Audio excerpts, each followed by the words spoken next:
आज के इस पंच कल्याणक महामहोत्सव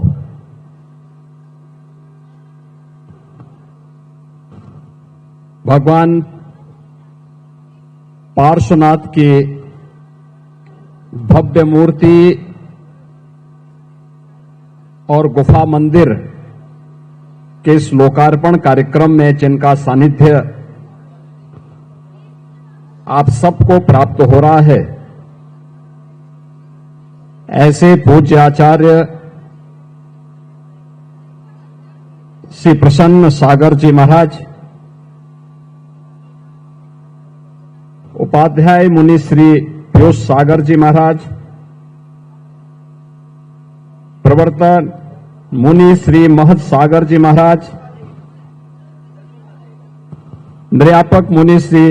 नौपदम सागर जी महाराज, मुनि श्री अप्रत्य सागर जी महाराज, मुनि श्री परिमल सागर जी महाराज, मंचस्थ अन्य इस परंपरा से जुड़े हुए सभी महानुभाव, इस समारोह में मेरे साथ उपस्थित उत्तर प्रदेश सरकार के हमारे मंत्रिमंडल के सहयोगी श्री सुनील शर्मा जी, नरेश कश्यप जी, माननीय सांसद अतुल गर्ग जी, माननीय विधायकगण श्री नंदकिशोर गुर्जर जी, अजीत पाल जी, पूर्व सांसद रमेश चंद तोमर जी, भारतीय जनता पार्टी के महानगर के अध्यक्ष मयंक गोयल जी और उपस्थित सभी श्रद्धालुजन, बहनों और भाइयों,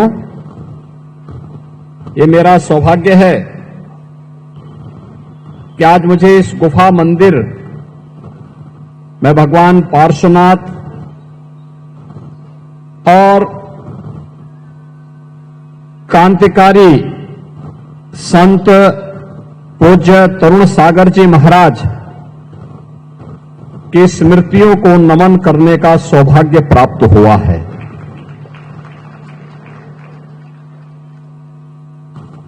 मैं इसके लिए आभारी हूं इस पूरी व्यवस्था से जुड़े हुए उन सभी महानुभावों का जिन्होंने मुझे आज यहां पर पूज्य आचार्य श्री प्रसन्न सागर जी महाराज और अन्य जैन मुनियों संतों का सानिध्य प्राप्त करने, इस पंच कल्याणक महामहोत्सव में भाग लेने और इस भव्य गुफा मंदिर को देखने का सौभाग्य प्रदान किया। बहनों और भाइयों, भारत की परंपरा, भारत के ऋषियों, संतों, मुनियों और महापुरुषों के त्याग और बलिदान की एक महागाथा है। ये महागाथा उंगलियों में गिनने लायक नहीं, युगों युगों से यह गाथा विश्व मानवता के लिए एक प्रेरणा रही है। विश्व मानवता इस महागाथा का श्रवण करके, उससे प्रेरणा प्राप्त करके अपने आगे के भविष्य को तय की है और उसी परंपरा को आगे बढ़ाने के लिए आज भी भारत के अंदर हमारी वे पवित्र उपासना विधियां उसी रूप में, उसी श्रद्धा भाव के साथ कार्य करते हुए इस व्यवस्था को आगे बढ़ा रहे हैं। अभी 3 दिन पूर्व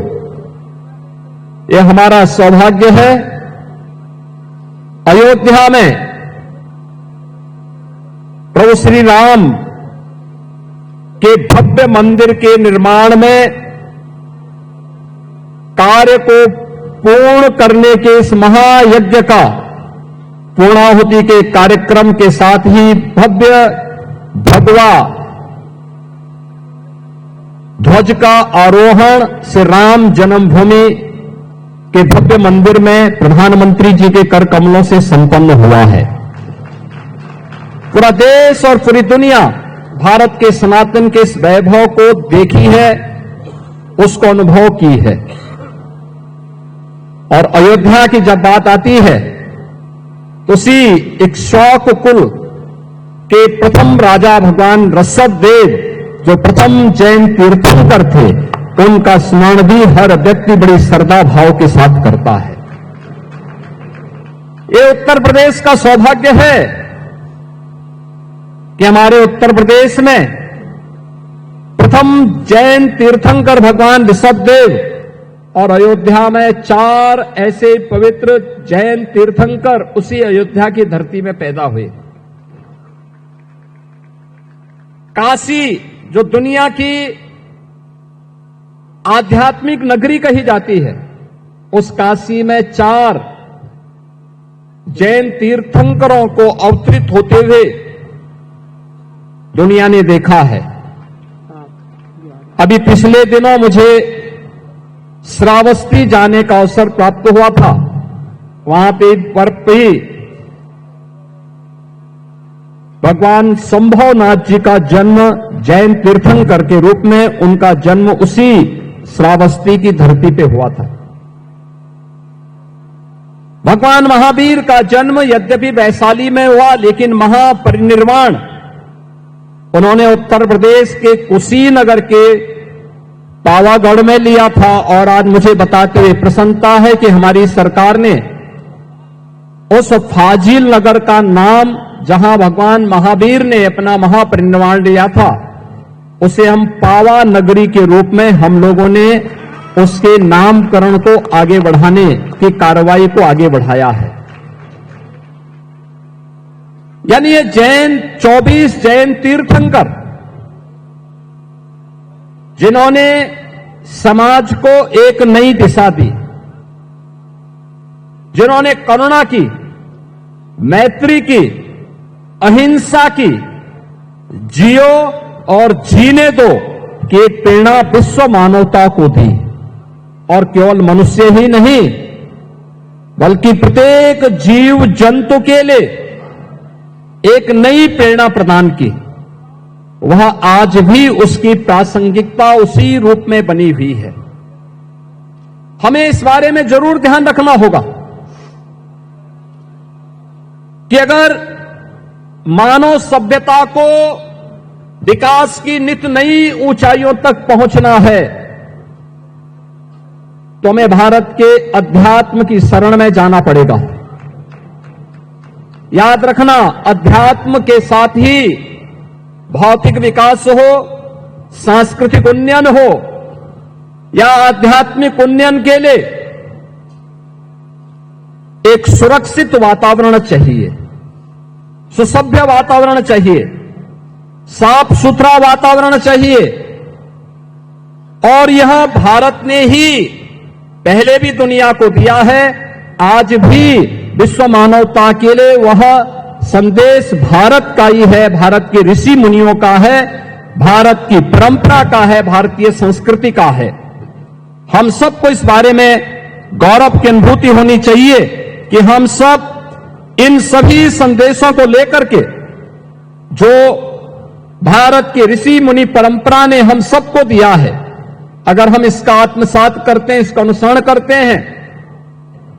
तो यही विश्व मानवता के कल्याण का मार्ग प्रशस्त करता है। आप याद करिए, गत वर्ष जब प्रधानमंत्री मोदी जी ने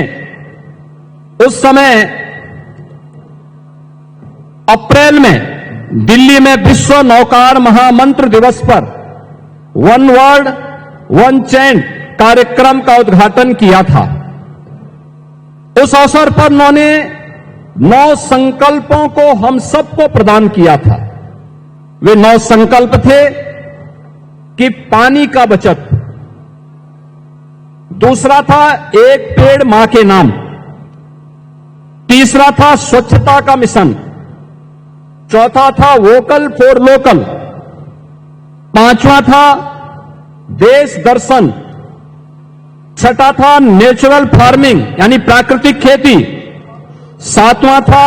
हेल्दी लाइफ स्टाइल यानी योग और खेल को जीवन में लाना, और नौवां था गरीबों के कल्याण के लिए, गरीबों की भलाई के लिए सदैव समर्पित भाव के साथ कार्य करना। और आज मुझे बताते हुए प्रसन्नता है कि जैन मुनियों की जो परंपरा है उसी पवित्रता को आगे बढ़ाने का कार्य कर रही है। मैंने भी यहां पर जब मैं आया था, मैंने आचार्य श्री प्रसन्न सागर जी महाराज,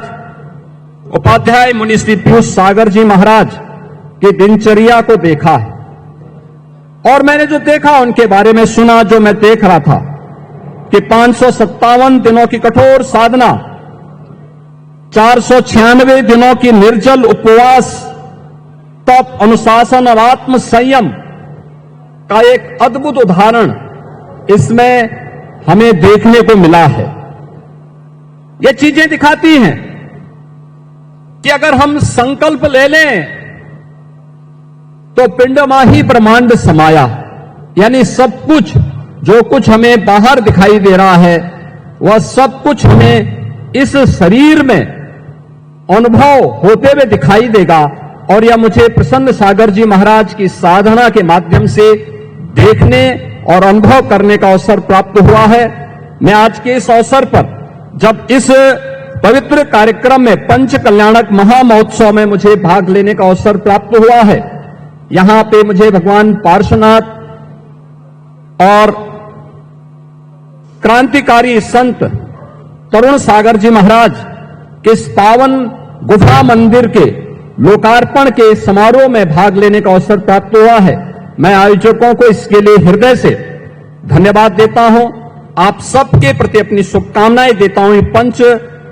कल्याणक महामहोत्सव के प्रति अपनी शुभकामनाएं देता हूं, और पूज्य आचार्य श्री प्रसन्न सागर जी महाराज और उनसे जुड़े हुए सभी अन्य जैन मुनियों को यहां पर नमन करते हुए उनका अभिनंदन करता हूं, स्वागत करता हूं। धन्यवाद। जय हिंद।